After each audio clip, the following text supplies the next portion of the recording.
Hey everybody, it's Dana, aka Lala Black Sheep. I am here again for a review for True Blood, Season 6, Episode 8, titled Dead Meat. Okay, I have some notes. Actually, I have a lot of notes because it was a lot that was going on in this episode, and there's not really much that you can just skip over. So bear with me. My first True Blood review. I love the show, and I really want to talk about it, so hopefully you guys are interested. And if I miss anything, let me know. If there's anything that you want to discuss in the comments, of course, I love for you guys to comment and just let me know what you think. And also, if you have any critiques for, my reviewing and how I'm doing with all of this because it's new, bring it on. I'm happy to hear it. I'm happy to get any feedback from you guys. So, okay, here we go. We start off where we left off on the last episode with Eric, and he's reacting to Nora. She just died, still just bloody, nasty ball of mush, and Bill is standing in a doorway. Eric is just like devastated, and of course, it is not often that Eric gets this emotional about anything. So this is a big deal, okay? Because it was his sister. He really loved her, really cared about her, and she's gone. And the almighty Bill wasn't able to do, anything to save her. And, Eric is older than Bill. We got to remember that, okay? So for him to even have to come to him and be like, listen, I believe in you and I need your help to save my sister, I believe you're a God, all of that stuff is like, that's a lot, okay? He was at a low, low point because Bill, if anything, should be looking up to Eric. Eric is old as crap, and to have to, humble yourself to, basically someone who is not on your level, it has to be crazy. And then to find out at the end of the day that it didn't even work out for you because, you still lost your sister. So he was livid, okay? And Bill's like, yeah, well, I'm sorry your sister died and all that, but listen, we got stuff to do. So, you want to clean yourself up so we can go handle his business. And Eric is like, the fuck are you talking about? Like, my sister just died. Like, for real. Like, it's still steaming over there in that pile that you probably going to have to just clean up or get a new bed, or I don't know how you work that whole thing out. But, like, just happened seconds ago. Like, you saw it. Like, seriously, blood ain't even dry, and you talking about let's go out here and take care of a bunch of people that right now I can give a fuck about. So and Bill's like, yeah, I understand all of that, but you told me you were gonna help me, and we got to do this. And Eric is like, well, where the heck is Warlow at? Like, what's going on? Weren't you supposed to be going to get him? Suki has him. So he's like, oh, okay, the truth comes out now. The great and almighty prophet didn't want to pick a fight with his precious little Suki. You know what I mean? And he's like, so, what are you exactly? Like, you can't even fight this little girl. You can't get her to do what you want to do. Like, how you going to help somebody and you can't even stand up to this chick? Like, come on. And of course, Bill doesn't like to be challenged. Ever since he's become Billith, he's been like an arrogant asshole, basically. Like, he's been horrible. I cannot stand Billith. The name is goofy, but you gotta understand, like, Bill, he had like a certain level of sensitivity and humanity, didn't like being a vampire, like, it was what it was. But he was pretty good and he was pretty genuine for the most part. I always felt like he was a little stiff and just, I don't know, I never really liked that whole thing that he does, but whatever. At least he was a lot nicer than or just a lot better than he is now as this Bill slash Lilith person. Not to mention the fact that, like, when they started arguing, so as soon as Eric is just like, okay, so you're invincible and all, you know what I mean? But, you want to act like you're so big and you're so bad and everything that you can't even stand up to Suki. Like, when she staked you, even though you lived, I know that you felt some type of way about the fact that this woman tried to kill you. You know what I mean? She means the world to you. You unlive and breathe or whatever for her, and she staked you out of everybody else. So I know you feel some type of way about it. And of course Bill did feel some type of way because he started, picking Eric up or whatever and kind of levitating him like, dude, like, I will kill you, don't play with me. And Eric is like, I'm not worried about you, like, you ain't nobody. You picked me up, like, ooh, like, dude, I can fly. I'm not really pressed about it. You didn't save my sister, so I definitely ain't impressed about any of this. Like, you're having he basically had a temper tantrum. You know what I mean? So he threw Eric out the house. You know, and Eric's like, dude, whatever. Like, the only reason I was still here was so I can berate you as much as possible before I left, basically. And then we go on with that. And I guess Bill went in the house and, you know, I don't know, called 1-800 mattress or something, try to deal with that whole situation in his guest bedroom. I mean, that's what I would have done. I wonder what it smelled like. Anyway, so we go to, I'm looking at my notes. If I look down, like, I got a lot of stuff written down and I don't want to miss anything. Because for one thing, when I watch reviews and I'm like, oh my God, I can't wait to see what so-and-so said about that part, and then they completely skip over that part because they forgot to mention it, I'm like, I would have thrown my laptop on the floor. Like, really? Like, that's the only reason I watched the review and you ain't even say nothing about it. So I try to write as many notes as I possibly can. So then we get to Alcide, and he's there with the wolf pack. He's there, little Ricky. He just got there in the last episode, was like, all right, you know what I mean? Like, I killed Sam, I killed the girl or whatever, Nicole is her name. So you don't got to worry about her. Just don't go sniffing around in that way. Nobody will know what happened. You won't get in trouble. But of course, that's not the case because Ricky went behind him, is always defying him, and she found Nicole and Nicole's mom while they were trying to leave town. You know, she's like, you know, oh, you lied to the wolf pack, and, you know, you're no pack leader, and I'm going to challenge you, because that's my wolf talk, like, oh, I'm a wolf, whatever. So she's like, I challenge you, you know, and Alcide is like, seriously? Like, I'm your pack leader. Like, if you challenge me, you know, you gotta kill me, you gotta eat me. You know that whole thing. Like, you've been here before. You saw me do it, and probably people before me. You know, so she's like, yeah, I challenge you. Like, I'm tired of this. You know, you a punk. You ain't doing stuff. You ain't killing people. You telling us you kill people. You know what I mean? So then some other girl's like, yeah, you know, I got her back. And then this big, scary, blonde head, muscle-bound gladiator-looking wolf was like, yeah, me too. And I'm like, I don't know, Alcide. Like, that chick was big. You know, so everybody's like, and the other people in the wolf pack are like, Ricky, like, we had your back and everything when you was talking trash and stuff, but you about to get yourself killed, girl. You know, she's like, whatever, like, I know he's gonna kick my ass or whatever, but I know he don't have the balls to finish me off. Like, all right, you know, that's a good point, but now you gotta kill him. So I'm sitting here like, Alcide, like, come on, like, I know that he's not the type of person that's gonna kill somebody, but Ricky, she just deserves it. I'm sorry. I'm just like, she been a thorn in your side ever since, like, you became pack leader. So if you gotta kill her, you gotta kill her. You know what I mean? But he basically wiped the floor with her. I mean, he beat out of her. Okay, and I loved every second of it because she deserves it. Some people just want their ass whooped. Like, they be like, please, please, whip my ass, please. Sometimes your kids do it. You know, sometimes people at work do it. People just they wake up in the morning and they're like, you know what? I think I want somebody to whip my ass today. And that's pretty much what Ricky was saying. So she got it. Her wish was his command, basically. But, you know, he didn't kill her. You know, she wanted to act all smug and everything, but you know, good and darn well she was happy that she didn't get her bodies ripped, she didn't get her limbs ripped from her body or whatever and have to get chewed up or whatever just because she bet on this whole thing and it didn't exactly work out for her. Heifer's crazy. And I kind of wish he killed her because she's still there, even though he's like, oh, my pack days are over. She's still there. So, you know, I think it's still possible for her to, like, pop up and be a problem. Like, that's the only thing with shows like this. Like, some people, you just got to kill them to make sure that we don't have to deal with them anymore. And sometimes that don't even work, as you see with Sookie, because her parents is dead, but her father surely did come back and try to kill her, you know, from the other side. So, but either way, so he left and, you know, left all the crazy wolf hookers or whatever laid out on the ground, knocked out, passed out, whatever. So then we go to Vamp Camp or Camp Burrell, and we're in the women's Gen Pop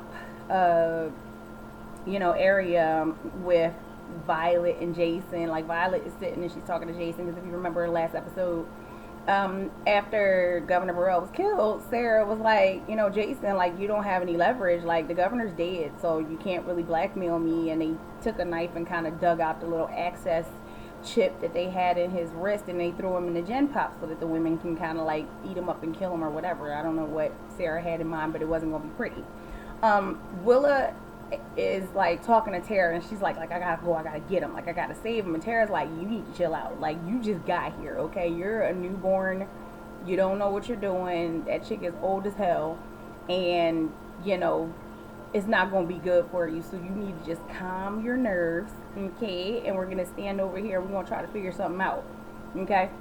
So Violet is over there talking to Jason, and she's asking him, you know, like, how'd you get in here or whatever, and he's like, oh, you know, I did some things. She's like, it's prison, you know, so don't BS around, like, tell me what you did to get in here. So he's like, I slept with the governor's girlfriend, which is Sarah Newland. So she's like, what? Like, okay, did the governor know? And he's like, I don't know. She's like, all right, well, that might work out, you know, in our favor. So he's like, yeah, you know, that's cool. So I'm glad we got to get to know each other and everything, and good looking out on saving me from, you know, the crazy vamp tramps over there. But you know, I mean, I'm out. I'm gonna go over there with my friends, and you know, I'll catch you around Gen Pop, I guess. You know what I mean? Like we'll dap it up or whatever. And she's like, whoa, hold on. Ain't nobody saying nothing about you going nowhere. When I said your mind, I meant your mind. Like, sit your ass down. You mine. You're my pet. You know, so he was just like, well, you're not going to like pass me around or nothing, you know, for like favors and stuff. And here we go with her, you know, medieval Catholic speeches. And she's like, when I say you're mine, I mean you're mine. No. But she basically was saying that, you know, she's like Catholic and not like the modern whatever Catholic. She's like straight up like medieval, back in the day Catholic. Like she's serious about her stuff, and she believes in the sanctity of marriage. I didn't know that was getting married. I guess back in the day, you just be like, dude, you mine, and y'all married. Like, I don't know if that worked these days today. I don't know how that would work. I'll probably be married to a bunch of people. Anyway, so she's like, you know, I'm not gonna pass you around. Like, you're mine, and you're mine forever. I plan on feeding on you, you know, as long as I plan on feeding on you, like until I'm happier, until I die or whatever. Like, it is what it is. Don't ask no more questions, because you know what I mean. Get used to this face, hey, because you're gonna see it for the rest of your life. So Jason's like, fuck. Like, maybe I'd have been better off, you know what I mean, like getting eaten up by the other chicks, but whatever. I'll work it out. Like, he's Jason, honestly. Like, if it's one thing that he can handle, it's the ladies. That was really cheesy.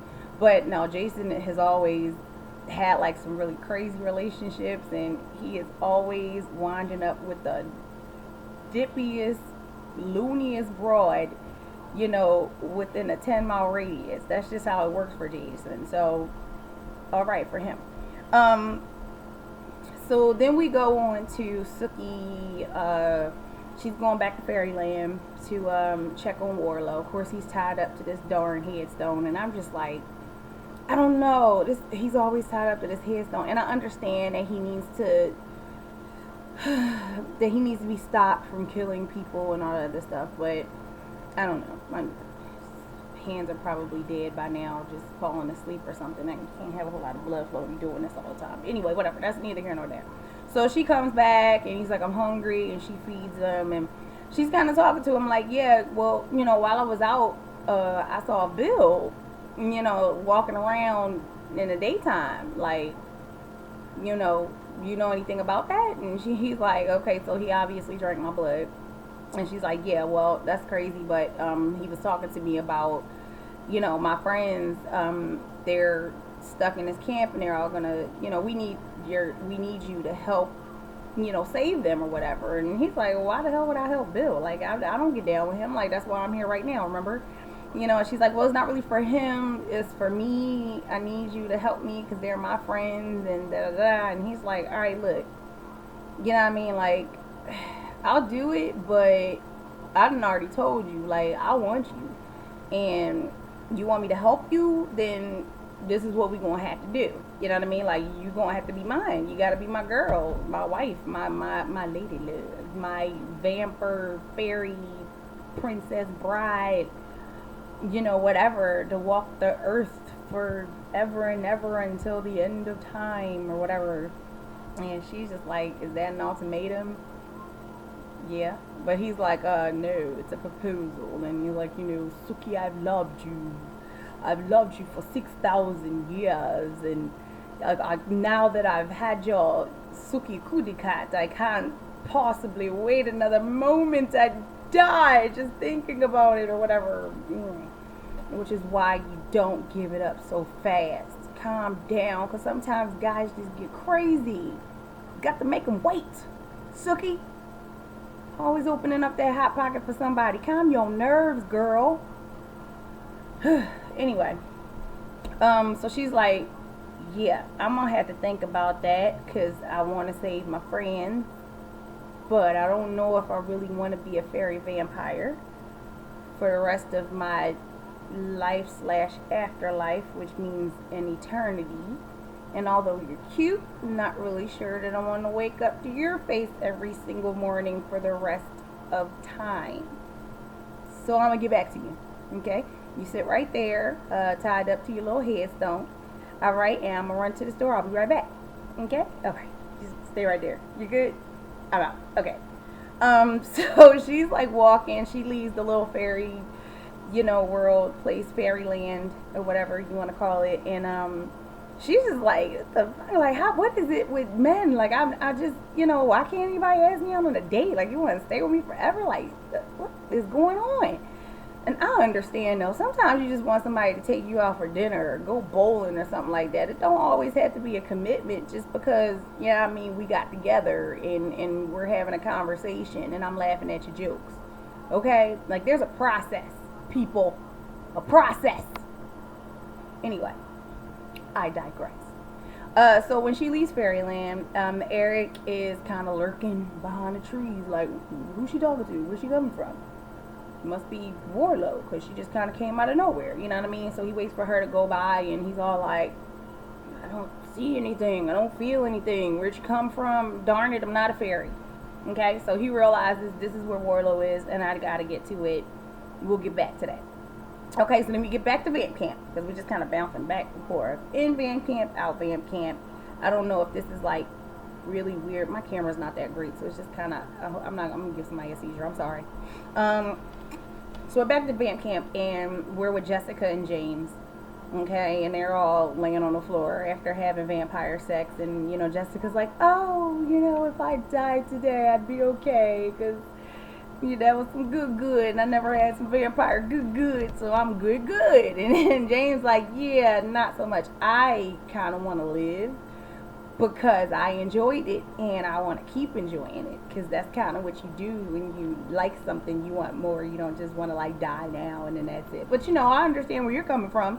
I'm just saying I want to live for a little bit, among other reasons. But your hot pocket was awesome. Okay, A+. So, excuse me, I had to take a little sip. My whole thing about Jessica is, I understand that she's really hard on herself about, killing the fairies and everything. She's a baby, okay? Bill was crazy in the beginning. Well, he still kind of is, but not as much. But he was crazy, and I know that she was trying to protect the fairies because he was a little off. But she can't keep on blaming herself for doing it because she is still a baby vampire. Like, honey, you're going to make mistakes. And in the same, breath, I would say, I don't appreciate what you did with Jason, because he infiltrated the whole camp and went through all of this trouble to try to get to you and do right by you. And you say thank you by sending him to go get James so he could come back there and you could give it up while Jason is on the other side of the door. So that's what we do. That's how we, like, thank you so much. Oh God, I appreciate everything you did for me. Can you do me a favor though and go get this other guy so I can like give it to him real quick? And no, but I really thank you. Can you go? Because I'm really horny. Thanks. All right. Who does that? That's just so rude and wrong. And then when the vamp did this, they're talking or whatever, and then the guards come and they're like, and not once was she like, wait, well, where's Jason at? Wasn't he on the other side of the door? Like, they're just going and whatever. And she like, don't drink the blood. And hey, Pam, what's up? You know. So then, yeah. So they meet up. Pam and Jessica meet up in the hallway while they're going back to Gen Pop. And you know, Pam is coming out of the shrink's office, the big fat chunky burly, whatever, not burly, but big fat chunky roly poly dude. You know, and he's all fixing his clothes like, oh, can you please take her back to Gen Pop or whatever. And you know, Jessica's like, did you like boink him? And she's like, yes. And she's like, ooh, well, how was it? She's like, oozy but productive. Like, that is not a visual that I wanted to have. I don't want to see that. I don't want to think about Uzi. I know he's fat, but Uzi? What is Uzi? I used to be fat. I'm still a little chunky. And I done had some fat boyfriends. Uzi though? That's okay. She, you know what, she used to be a prostitute, so I guess at a certain point it just is a part of the job, okay? But he may have to get something checked out. Uzi is not, that's not exactly I'm move on. We just gonna let that one go. Okay, so alright, so Uzi Reproductive, this is what we got, and we're gonna move on to the next note. Now Sam is back at Merlot's. He's cleaning out Terry's cubby. And it was really sad. He was kind of, you know, just taking the stuff out, and then at the end, he is a little picture of Arlene with the baby, and it's really sad. Terry's death, like, sucked. That whole episode, you knew it was coming. And what is up with this piece of hair? You knew it was coming, and like when he got glamored, and it was like, that's great and everything. I was really happy because at least he was happy for, you know, a minute before he died. But you knew it was coming, and even though you knew what was gonna happen, it was heartbreaking to see that. So it's just sad to see people still dealing with it or whatever. Because Terry, he was a sweet little something. He had some issues, but he was sweet. So after Sam cleans out his cubby, you know, he goes out to like throw some stuff in the trash or whatever, and Alcide's standing out there, and Sam is like, I thought it was the pack I had to worry about. Like, what are you doing here? And you know, Alcide's like, I'm gonna pack things over. And I got the girl and her mom, and I took them in the trailer so they're safe, and you know, you don't have to worry about that anymore. And I'm not gonna do that voice anymore because that's just, I don't know, that was ridiculous and it kind of hurts. So yeah, he saved them, and he brought him back to Sam. He's like, you know, they're cool or whatever. I'm not gonna do this whole pack thing anymore. So Sam's like, thank you, and you know, stay for some beer or something like that. It's cold. Yeah, Alcide ain't really got nowhere else to go. So then Sam goes to check on the girls. All right. So we bounce back to Vamp Camp, and we're at the men's Gen Pop area. Okay, so everybody's getting their True Blood. They're in their little lines or whatever, picking up their True Blood and stuff. And you got Steve Newland looking all sad and pitiful like he always is. And then some old ugly guys like, oh, you know, give me your True Blood or whatever. And one of the doctors you know, where they're like observing them, he's like, no, like everybody's supposed to get their own portion of it, so back off. And you know, Steve's like, thank you, Dr. So and so, and he's just always brown nosing. It never works out for him. I don't know why he still tries. Just stop it, please, Steve. So anyway, he goes and he sits down next to James. Probably the worst thing that's ever happened to James. Ever since he got here, my son is peeking at the steps right now. And I'm like trying to keep on talking to keep my train of thought. I just see this eyeball coming around the corner. Anyway, so he sits next to James, and I really, really felt James in that moment because are you serious right now? That's what I have to go through. Awesome. I'm blind, but it's alright. We're going to push on through. So I feel James because, like, I don't know if maybe I'm just like a mean person, but that happens to me all the time. People are always just like, hey, like, how you doing? Let me sit down and talk to you for no apparent reason whatsoever. No invitation, no anything. You're not even smiling. But I'm going to sit down and we're going to be friends. And I'm like, yeah, that's nice. I'm sorry to hear that. I'm trying. You don't see my face. Yeah, that's funny.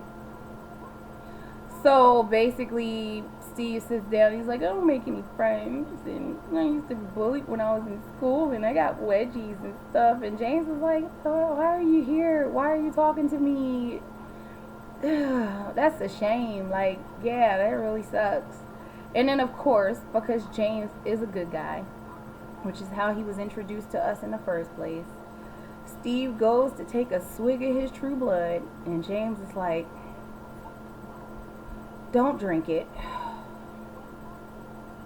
Now, as I was watching that scene, I was thinking to myself, maybe I need to take a look at my morals, okay? And the type of person that I am, because I'm not entirely sure that I would have told him not to drink it. I don't know. I kind of feel like I would have bent over to tie my shoe right at that moment, or turned to look at something and then be like, oh, you drank it. Ah, dag. Darn it. I was going to tell him, but it's kind of too late. Sorry. So, I don't know. Maybe it says something about me. But then again, I probably wouldn't be in a white room getting ready to meet the sun. Yeah. Survival of the fittest. Okay? Moving on. So that was James's mistake, and I just, oh Lord, no. And the first mistake really was Jessica telling him in the first place. But she's like, I love you because you didn't rape me, I guess. So then we get to back to Sam, and he's in the trailer checking on Nicole and her mom, and the mom is like pissed. But I mean, understandably, like, she came out here.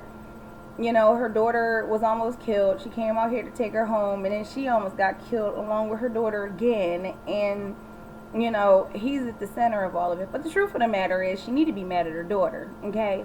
Because she just some little skinny old, although I love Journey Smollett. I don't know where her last hyphenated name is, but although I love her, she ain't have nothing to do with no supernaturals or nothing. And you don't just go showing up somewhere talking about fight the power and equality for everybody and all this other stuff with just a bunch of your little college buddies, okay, and a camera. We ain't talking about black people and white people. And talking about black people and white people is dangerous enough as it is, but we talk about people who ain't people, okay? We talk about wolves and shifters and vampires and all types of crazies and things that could do stuff to you. You can't do nothing about it, but you gonna show up in the middle of it to stand up for them. They doing fine by themselves, honey. What you gonna do other than get eaten like your friends did? Back to what I was saying. So her mother was upset with Sam, and he's like, I'm sorry, I tried to protect her. She's stupid, not me, but I like her because we boinked a couple of times. So just understand that she's gonna be okay now. And yeah, and her mom's like, I'm just tired. I'm not mad at you. I'm just tired. She's mad, but she's like, I'm just tired. So she goes to get some sleep in Sam's room because he offered her room to her and said that Nicole can sleep on the couch and he'll sleep in the bar. Okay, so after mom leaves, Sam's like, come on outside so I can talk to you right quick. He's like, so how are you really doing? How you holding up? She's like, my nerves are fried or whatever, but I'll be okay. So yeah, blah, blah, blah. Go ahead and get some rest. So they go to hug, and Sam is like, you smell something. And he just kind of backs up like, yeah, all right, you go ahead in there and lay down. But he doesn't say anything to her. So I'm like, well, I'm sitting there like, was he trying to smell the wolf pack on her so he can go kill him? Or do she stink because she was sweating real bad? Or what happened? So we'll find out about that in a second. Because, no, we can just talk about it now. So then he goes back into the bar to talk to Alcee. This is only like 4 seconds long. And, Alcee's drinking. He's like, have a drink. And he's like, yeah, when I was bringing her back, I smelled something on her. Is that you? And Sam's like, yeah, it's me. I know me when I smell it. So apparently Nicole is pregnant. He met her like 3 days ago. She's pregnant. That's how it happens though, right? I mean, in the real world, unfortunately, that's how it happens. So why shouldn't it happen on TV? Right? Okay. Obviously, shifters can knock somebody up just as easy as a human can. Okay? So Suki's at home and she's cleaning herself up. She's taking a shower. And then finally the show, touches on what I've been thinking about this whole time with this whole Ben Warlow thing. Like, he's like, I love you and I'm here for you and like I don't want to kill you. I want you to be with me and all this other stuff and I'm in love with you and I've been waiting and stuff. But that's not what he was saying when he was this big old ugly head popping out in the bathroom like, Suki, I'm coming to get you. You're mine. That's not exactly I love you and I've been waiting for 6,000 years to hold you in my arms. I mean, I know that he comes from a long time ago, but I think even back then when you asked the woman out, well, I don't know, maybe they just busted somebody over top of their head and then dragged them by their ponytail back to their hut or whatever. I don't know what they did back then, but it just didn't seem very romantic. And why are you popping up in somebody's bathroom anyway? I was getting out the shower. I know you want me and everything, but it's a certain thing called privacy, okay? You pop up in my kitchen or something, not my bathroom. What if I was sitting on the toilet? That's not cute. And why isn't anybody asking? Suki ain't never worried about what happened with Niall. Like, I know what happened. You know what happened. Like, we saw it, but Suki didn't. And she's just chilling with Warlow. And she just listened to the voicemail from Jason about, him going and trying to help Jessica and everything. But he's like, you're safe with Niall. And she still ain't like, well, if I'm safe with him, where is he at? Or did I miss something? Maybe I missed something. I don't know. So she sits down to have a drink. Apparently she never drank before. That's what she told Sam later on in the show. If I lived in Bon Ton, honey, I would never be sober. Okay? Somebody pop in and drink my blood or something like that. I don't know if I'm dreaming or not. Okay? Because I'd be messed up every day. Right next to Lafayette. Okay? Me and him be big pharma all day long. If I live somewhere with all of that mess happening every day, all day.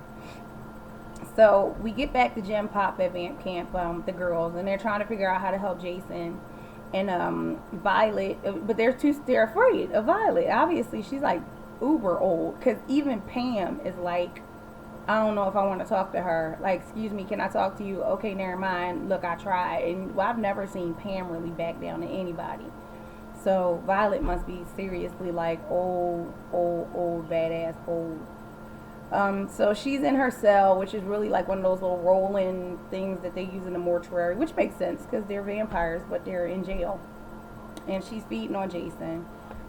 And Violet seems like really cool because she's old and she's just like, I'm better than everybody and I'm tougher than everybody. But all of these speeches, just say what you gotta say, because he's like, she's feeding on him, talking about how great he tastes and stuff, and he probably still has some fairy vampire blood running through him or whatever. He's had a lot happen with him anyway, and he's like, you're not gonna rape me, are you? And she's like, some vampires can't tell the difference between feeding and sex, but I'm not like that, and when we fuck, and we will fuck. Like, just what? Okay, alright, so yeah, you're not gonna rape me, you're gonna make me want you, you're gonna make me woo you, you're gonna make me, okay, thank you, alright, he's like, I just finished eating, like, okay, God, okay, wrap it up, wrap it up. Just hit that button, start playing that music. That's it. Thank you. Off the stage. So we get to Arlene's house now, and they're eating breakfast. And Lafayette, he made her some food. He's like, I get some grease to get off all that alcohol. Because last time we saw her, she was messed up. She was drunker than a skunk. Okay, and she was very, very funny. Arlene is a very funny woman. Poor thing, she done been through everything, but she is hilarious. Even though it wasn't funny when she came at Lafayette calling him a voodoo queer. I didn't appreciate that, but I understand that she was mourning. She was upset. So I'm a halfway let that go. But I kind of feel like if you said it in anger, you're capable of saying it when you wasn't angry. Okay. So, yeah, Lafayette gives her some food, eat something and make you feel better. Everybody's sitting around. Apparently, she's got to go to the funeral home to finish working out the details of Terry's funeral with his family. And Lafayette's like, well, I gotta go. I got some stuff to do, but before I go, I gotta let you know what was in the safe deposit box. It was $2 million life insurance policy. And he tells her that Terry opened it about 4 days ago. So everybody starts putting it together. Okay, 4 days ago, and he gets killed. So he knew what he was doing, and it wasn't suicide. It was just an assisted suicide. So Arlene is just like, oh my God, like, I can't believe he did that. And she's like in her head reacting to it. And of course Adeline is there because Andy's there. Like, Andy's been there supporting her, and Adeline's his baby, and she's got to be everywhere that he is. So she's on the other side of the table. And, Arlene is just like in her head, like, oh my gosh, like, I can't believe he did this or whatever. And, Andy's girls, if it wasn't for them reading his mind and teasing him and everything to mind their own business, and he wouldn't have killed himself. And she's thinking all of this stuff. And Adeline's like, like, and Arlene, and Arlene was like, damn it, Adeline, like, you gotta stop reading people's minds all the time, because sometimes you ain't gonna like what you hear. And, she jumps up and runs out, and then, Adeline runs, and Andy's like, the hell just happened? And I really think, I feel for Adeline, because she's a baby. She really is a baby. Her sisters were babies. They don't know any better. Like, babies with superpowers that can grow, a year a minute. It's just a dangerous combination, and they can get into any and everything. Like, one thing that saves human babies from getting into too much trouble is the fact that they can't do nothing for themselves, okay? They don't know how to do anything, but they're also unable to, okay? So you don't have to worry about no infant getting in the car and trying to drive to the liquor store, okay? In the real world. But unfortunately, if you're a fairy, that is a possibility. So we go back to Sookie, and she's and then back at Arlene's when Lafayette was giving her that breakfast. Is bacon always supposed to? Does bacon look like that? Because that was some weird looking bacon. I like bacon. I cook it a lot. I make it in the oven, and sometimes we make it on the stove. And I ain't never seen no bacon look like that. I was just like, is that that's bacon? She bit it too, so I don't know what kind of bacon they got down in Bon Ton. So Sookie goes to Bill's house, knocks on his door, whatever, broad daylight, of course. We don't have to worry about that now, because, we can see him anytime today, unfortunately. So she knocks on his door. She wants to talk to Bill about Warlow and the conditions or whatever, that he has for helping them out to save the vampires. So, Bill's like, what? Like, what's going on? Where is he at? And she's like, look, we got to talk about some stuff. So Bill's like, okay, this is what I'm going to do. I'm going to take them to the camp or whatever. I'm going to have them feed everybody. So when they open the sky up, when they open the roof up or whatever, and they meet the sun, like, don't nobody burn out. And she's like, well, how do I know you're not going to kill him afterwards? And he's like, well, I still need to synthesize his blood with Dr. Takahashi. So I need him. So I'm not going to kill him for now. I don't know if he said that part, but we need to just assume that he means for now. So she's like, well, so he's like, so go get him, and she's like, well, wait now. You gotta think about this stuff. Like, you remember when I first met you, you didn't like being a vampire. You hated it. And Warlow, he still hates being a vampire. Like, and this is the problem, and Bill is like, Sookie, like, I'm running out of time, and you're really testing my patience by telling me stuff that I already know. And she's like, listen, this is a big decision for me. And he's like, no, it's not really a big decision. And she's like, look, he wants to turn me. He wants to make me his fairy vampire bride so we can walk the earth for all eternity. So excuse me if I'm wasting your time, but I feel like that's worth about 5 minutes, of your precious time. Don't you? And he's like, no, not really. Like, I think it's pretty fair, because he's going to be helping us out a lot by, coming out and saving everybody. So if you got to turn into some kind of undead fairy bride or whatever, like, what's the problem? I don't, like, why are you still standing here talking? That's not a big deal at all. She's like, oh my God. Like, yeah, honey, he don't care about you no more. Bill has his eyes on the prize, honey. It's sad to say, but that's not Bill anymore. Just move on, okay? And don't move on with Warlow. Find a human. We'll get to that anyway. So she cusses him out and leaves. She's like, I'll let you know when I'm ready. He's like, we ain't got. I'll let you know when I'm ready. You MFing monster. Walk away. Suki always seems funny when she cuss somebody out. She just seems wrong and weird and a little southern, and she don't really curse right. But she was mad. Okay, so Sarah, one of the people that works for Camp Burrell or whatever is like, goes to Sarah and lets her know, like, we got a problem because some of the vampires aren't drinking the True Blood, you know. And she's like, okay, get my ex-husband or whatever. So she tortures Steve, which is easy to do, and as long as that man is there, like, nobody's gonna be safe, because he will sing like a punk ass canary whenever anybody says anything to him. Okay, so of course she got him on a hamster wheel running. He's like, why are you doing this to me? I'm so tired. Stop it. I'm running on a hamster wheel. And she's like, you should not be running that slow, blah, blah, blah. She keeps on threatening to put the UV lights on him. He's like, okay, it was James. James told me not to drink it because it's got Hep B in it. What's Hep B, Sarah? I'm so scared. And she's like, turn off the wheel. Ain't even no UV lights in here, dummy. So, thank you, Steve. You done told on James. He didn't do anything wrong, but just happened to be sitting where you came to sit. And now he's dead because of you and your mouth. Not mouth, mouth. M-O-U-F. You punk ass vampy bitch. Anyway, excuse my language. So we leave them, okay? Because we'll find out what's going to happen to them later.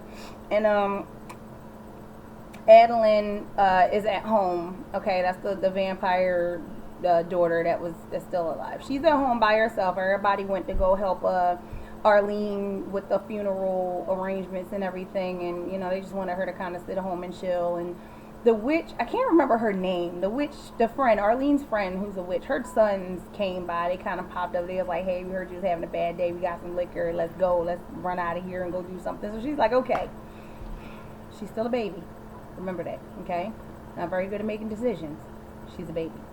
So they leave, you know, to go do something, have some fun with liquor involved, and 2 boys and a girl. And we go back to Merlot's. Okay, so it's morning, and Sam is working at Merlot's, and Nicole and her mom, they come in to say goodbye because they're about to head home. And Sam's like, no, don't leave. I love you. And she's like, oh my God, I love you too. And I'm like, it's only been 3 days. Luna died. Remember her? Girl with the, you know, she was a skinwalker, and she died, and you had her baby Emma, you know, and you were trying to save her, and you ran into Nicole, and it's all like a few days and 3 days, okay? You loved Luna, remember? Oh, Luna, I loved you so much. Now you're dead. You get over stuff fast, don't you, Sam? I understand that the girl is pregnant, but you ain't got to be like, I love you. You could be like, I care for you or whatever. I just want to make sure you're okay or something. Don't be talking about I love you, and she don't know nothing because she's 4 and you're like 84. It's nasty. That's why our mama called you a silver fox. That wasn't no compliment, honey. All that gray hair all up in here and stuff, and you got this little 18-year-old girl. She's probably like 20 something or whatever. She's in college, but either way, she's too young. And you knocked her up, so I love you. So Suki shows up in the middle, like, of Nicole's mom, like, the fuck, what is, no, she's not staying here. No, your old ass don't love my daughter. No, Nicole, you're not staying. You went through a lot. You don't know what you're talking about. You know, you're still nursing on mama's milk. Like, calm down. You're too young. You know, what is going on here? So then Suki shows up. And she's like, I gotta talk to you. And Sam's like, I'm a little busy right now. Suki's like, I gotta talk to you. So they go in the back, and Suki does her thing where she's just like, hey, a lot of stuff has been happening, and I'm thinking, I got this ball of light here, and it kills vampires, but if I shoot it out and I don't take it back, then I'll be human, and I won't be a fairy anymore. And I think, you know, if I can give up being a fairy, then I won't have, like, all of these people trying to come and kill me and do stuff and everything to me. So I was thinking that if I got rid of my fairy light and I was just human, that, you know, I could be with you and we could be human together. And he's like, well, I'm not human. I'm special, and I want to stay special, and I'm a little busy right now, so I'm trying to understand why you're standing here holding a ball of light in my face in my back office all of a sudden. And she's like, well, I always kind of saw us, winding up together at some point. And he's like, what are you talking about? Like, I've been in love with you for like 6 seasons and you never even noticed me. You don't even come to work, but yet you come in here all of a sudden to tell me that you want to. Ain't nobody got time for this, Sookie. I'm going through stuff. Nicole is pregnant. And she's like, oh, congratulations. Well, what about, and he's like, what? I can't leave, go. Like, ain't nobody, look. Ain't nobody standing around waiting for you to come to terms with stuff. And, all this time I've been thinking about you and wanting to be with you, and you always want to run off with the more dangerous, badder, scarier version of a man or whatever. Like, go ahead with all that. Ain't nobody got time to be no back burner dude and chow cheese, deuces. So she's like, it didn't work out. I'm sad. You were my plan F. So she leaves. We get to the Bellfleur family at the funeral home. I'm going to try to wrap this up a little bit. That's going on like an hour.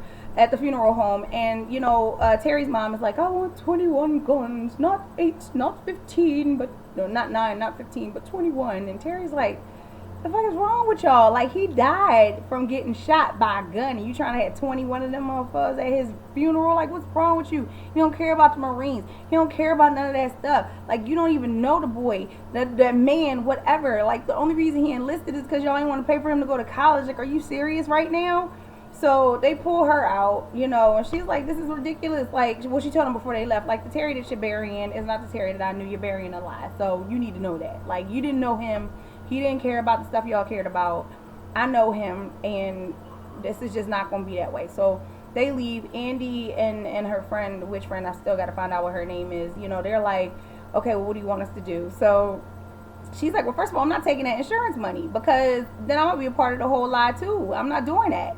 And they're like, well, whoa, wait a minute now. Like, it's $2 million. Like, he did that for a reason. He wants to take care of you and everything. You can't just be like, I don't want it. Like, that don't have nothing to do with it. Then the insurance company is going to win. And then, like, ain't nobody else going to win, so we're going to catch the dude that killed him. He asked them to kill him. It wasn't no cold-blooded stuff. And then you won't be able to take care of your family. So stop being goofy and all wrapped up in this craziness to take the money, girl. What else do you need? And she was like, I want carnations. They're happy, and I want them. Which was hilarious. And then she's like, and I want Reverend Daniels from the black church. Terry really liked him, and I'm like, there she go with that little borderline. We're gonna let that go. Okay, so Sookie goes to the cemetery and basically says a nice long happy F you to her parents. I thought you loved me, and I thought you cared about me and all that stuff, but you were willing to kill me to keep me from turning into something that you didn't like. And guess what? I'm gonna go do it anyway. I'm gonna be a vampire. Deuces and F you. Here's some flowers. And she walked away. Okay, so then we get to the crazy part. Okay, I'm gonna try to make this quick because I'm going long with this whole thing. Miss Suzuki shows up at Camp Burrell, flipping out about the True Blood and how Governor Burrell got his face all over the packaging. She's like, hold up, that's not what we agreed. He said he wasn't gonna do this. He got his face all over everything. And Sarah's like, whoa, like, hey, let me work this out, because of course Governor Burrell is dead, and she don't want nobody to know that. So Miss Suzuki is like running around, going crazy, running past Sarah and everything, insisting on seeing the governor, and she stumbles into the factory part where she sees them shooting a Hep V into the True Blood bottle. So she's like, you're contaminating my product. She grabs the phone to get ready to report them, and Sarah snaps. The funniest thing in this whole part to me was when she walked up behind her and tried to do the whole head neck snap thing and like did a terrible job. I've never seen somebody run up on the back, like behind somebody, and try to snap their neck and not do it and do like a terrible job.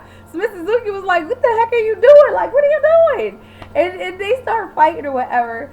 So Miss Suzuki like knees Sarah in her privates, in her crotch or whatever. She falls and they go running. So she's in the prison now. She's running around. The doors are locked. Of course, she didn't have access. She can't get in anything. She's freaking out. She doesn't understand where she is because she doesn't know that this stuff is going on. She stumbles into the male Gen Pop area, and they running. Both of them running with like 6-inch stilettos on, And it was like the goofiest, like campiest chase fight scene ever. Like it looked like True Blood just turned into a straight up comedy all of a sudden. But Miss Suzuki wound up walking on like one of those great parts of the floor with the, you know, like the graded parts with the holes, and her heel, her stiletto got caught in it, and she like broke her ankle and she fell. And then Sarah Newland like ran up on her and started banging her face into the grate or whatever, and her face was bleeding, and the vampires underneath, they all like like licking all the blood, and everything was crazy. One of the vampires jumped up and just started kind of like, you know, grabbing at her and trying to suck her face or whatever, and then Sarah took the shoe off of the broken ankle, just popping that. Ooh, it was nasty. Took her shoe off and just jammed the stiletto into her head, and straight just death by stiletto killed that woman. And then had the nerve to go, "Thank you, Jesus." I didn't appreciate that because it's not cute, but the heifer's crazy.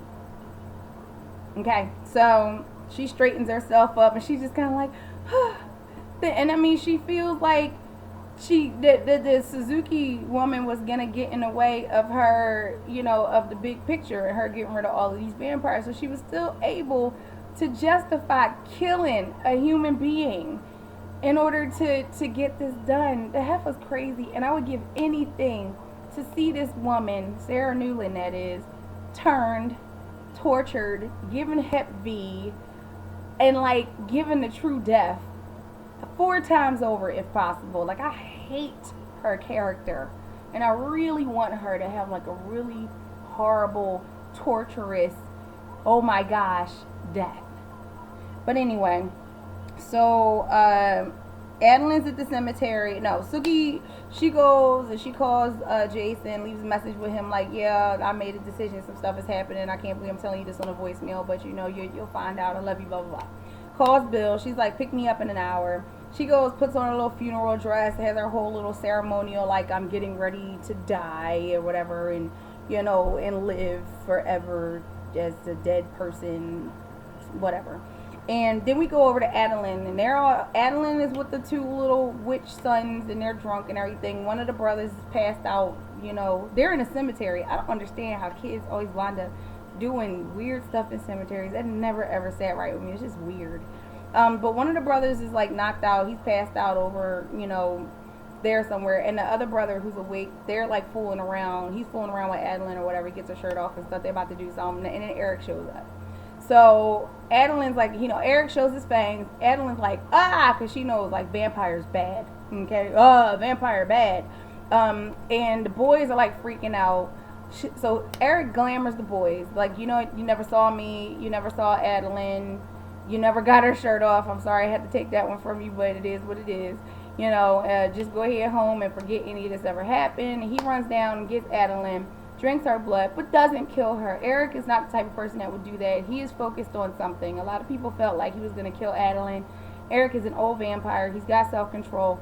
He wouldn't do it unless he had to. He only drank some of Adeline's blood so that he could get into the fairy realm so he could find Warlow. Okay, so he did that. Adeline went running down the street or whatever in the dark crying and everything, and Andy found her. He caught up with her with the police cruiser, so he grabbed her and took her home. He said he wasn't mad at her. He wouldn't be mad at her. She's a baby. She doesn't know any better, and he's just thankful that she's not dead. We kind of flash back to Gem Pop where the doctors are telling Violet that she has to drink True Blood. She's like, I don't need to because I've been feeding. I'm fine. I'm feeding on Jason. And they're like, everybody got to drink their share. So she goes to drink it, and Tara's like whispering to Willow or whatever, like, all we need to do is let her drink True Blood and our Jason problems are over. And of course, I don't know why Tara had to whisper that all of a sudden.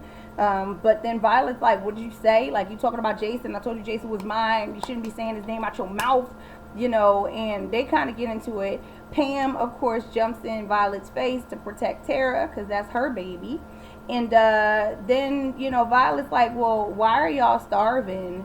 You know what I mean? Like, why aren't y'all drinking the True Blood? So then it kind of comes to light that they know that something is wrong. So they all get thrown in the, you know, meet the sun room. And where are we at now? Hold on, because I'm trying to hurry up. Okay, Adeline. Yeah, Andy found Adeline. So Sook and Bill Bill comes to pick up Sookie. They go back to Fairy World to get Warlow, and we found Warlow attached to the headstone, but he's passed out, 2 holes. Somebody drank him. Sookie's like, oh my gosh, who would do this? And then Bill's like, Eric. Da-doom, da-doom, doom, doom. And it goes off, okay? So that was my review. I think it was great. I hope I said everything. I hope I covered everything. I hope you liked it. It's a really long video, but I still hope you like it. I love you guys, and you know, do what you want. If you want to like it, if you want to comment, I'm not going to be like, please, please, please. But I appreciate everything from you guys. So that's it. I'll be back with probably a Love and Hip Hop, but I will be doing R&B Divas again this week. Thanks a lot. Have a good one. Bye-bye.